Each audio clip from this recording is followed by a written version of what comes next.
চাব এইফালে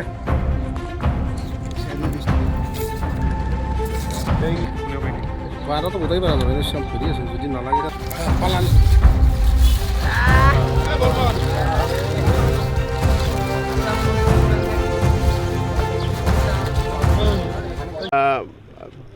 ড্ৰাগছ বা নিচাযুক্ত সামগ্ৰীৰ বিৰুদ্ধে আমাৰ যি অভিযান আছে সেই অভিযান অব্যাহত আছে। আপোনালোকে জানে যে অসমৰ মাননীয় মুখ্যমন্ত্ৰী ডাঙৰীয়াই ৰাজ্যখনক সম্পূৰ্ণৰূপে ড্ৰাগছ মুক্ত কৰাৰ তেওঁৰ যি পৰিকল্পনা তাক অধিক ত্বৰান্বিত কৰিবৰ কাৰণে আমাৰ এই অহৰহ এই অভিযান চলি আছে। আৰু এটা বিশেষ সূত্ৰৰ পম খেতি আজি পুৱাৰ পৰা আমাৰ এটা অভিযান চলি আছিলে আৰু এই অভিযান কালত আমি এখন গাড়ী যিখন টাটা মেজিক গাড়ীত এই চুবুৰীয়া জিলাৰ পৰা এখন আহি আছিলে আৰু সেইখনত আমি খবৰ পাইছিলোঁ যে তাত বৃহৎ পৰিমাণৰ নিচাযুক্ত সামগ্ৰী তাত লৈ এজন মানুহে তাৰ সৰবৰাহ কৰি আছে। গতিকে আমি সেই যিখন গাড়ী আছিলে যিখন টাটা মেজিক গাড়ী আছিলে সেই গাড়ীখনক আমি ইণ্টাৰচেপ্ট কৰোঁ আৰু ইণ্টাৰচেপ্ট কৰাৰ পিছত ৰিয়াজুল আলী বুলি এজন ব্যক্তি তেওঁৰ ঘৰ হ'ল কমৰপুৰত। তেওঁক তাত সেই গাড়ীখনত আমি পাওঁ আৰু যেতিয়া আমি খান তালাচী চলাওঁ তেতিয়া আমি তালাচী কালত 10,000 ইয়াভা টেবলেট আৰু 10 কেজি কেনাবিচিছ মানে গাঞ্জা আমি তেওঁৰ এই বাহনখনৰ পৰা আৰু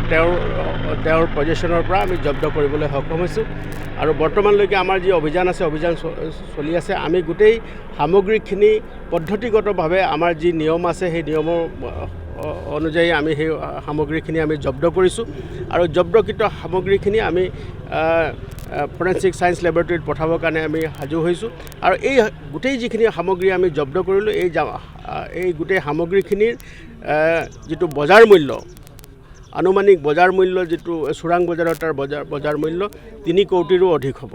গতিকে আমি বৰ্তমান তেওঁলোকক আমি সোধপোছ কৰি আছোঁ আৰু অধিক তথ্য লাভ কাৰণে আমি চেষ্টা চলাই আছোঁ। আৰু গোটেই সামগ্ৰীখিনি ক'ৰ পৰা আহিছিলে ক'লৈ লৈ যোৱাৰ পৰিকল্পনা আছিলে ইয়াৰ বেকৱাৰ্ড আৰু ফৰৱাৰ্ড লিংকেজেছ কি আছে সকলোখিনি আমি তন্নতন্নকৈ পৰীক্ষা কৰি চাই আছোঁ। আৰু ইয়াৰ লগত সম্পৰ্কিত যি ব্যক্তি তদন্তৰ আওতাত যিসকলে আহিব তেওঁলোকৰ বিৰুদ্ধে আমি কঠোৰতম আইনগত ব্যৱস্থা ল'বৰ কাৰণে আমি তৎপৰ হৈ আছোঁ।